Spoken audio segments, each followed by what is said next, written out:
ఎవరైతే నా అన్వేషణ యాత్రికుడు ఉంటాడో, నా అన్వేషణ అని చెప్పేసి అన్వేషణ ఉంటాడు కదా, యూట్యూబర్ యాత్రికుడు ఉంటాడు, ప్రపంచ యాత్రికుడు, ప్రపంచాన్ని మొత్తం జుట్టేసి వచ్చిన అట్లా ఇట్లా అని చెప్తారు కదా.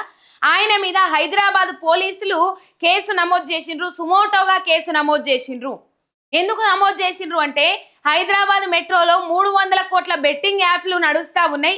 300 కోట్ల బెట్టింగ్ యాప్స్ కు సంబంధించి ప్రమోషన్స్ నడుస్తూ ఉన్నాయి. బెట్టింగ్ యాప్స్ ను ప్రమోట్ చేస్తూ ఉన్నారు మెట్రోలో అని చెప్పేసి అట్లా ఇట్లా మాట్లాడిండు.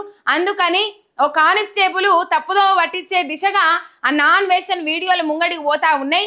తప్పుదో పట్టిస్తా ఉన్నారు జనాలని, ప్రభుత్వం మీద చెడ్డ పేరు తీసుకొస్తా ఉన్నారు, బెట్టింగ్ యాప్స్ ప్రభుత్వాలే ప్రమోట్ చేస్తున్నాయి అని చెప్పేసి ముచ్చట చెప్పుకుంటూ వస్తా ఉన్నాడు అని చెప్పేసి ఒక కానిస్టేబుల్ కేసు పెట్టిండ్రు.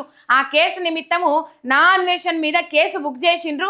ఇక మరి జైలుకు తోలుతారా ఎటు తోలుతారా తెలియదు. సుమోటోగా కేసు నమోదు చేసిండ్రు. చూద్దాం మరి ఆ అంశాలు కూడా మనం చూద్దాం పోతా ఉంటే.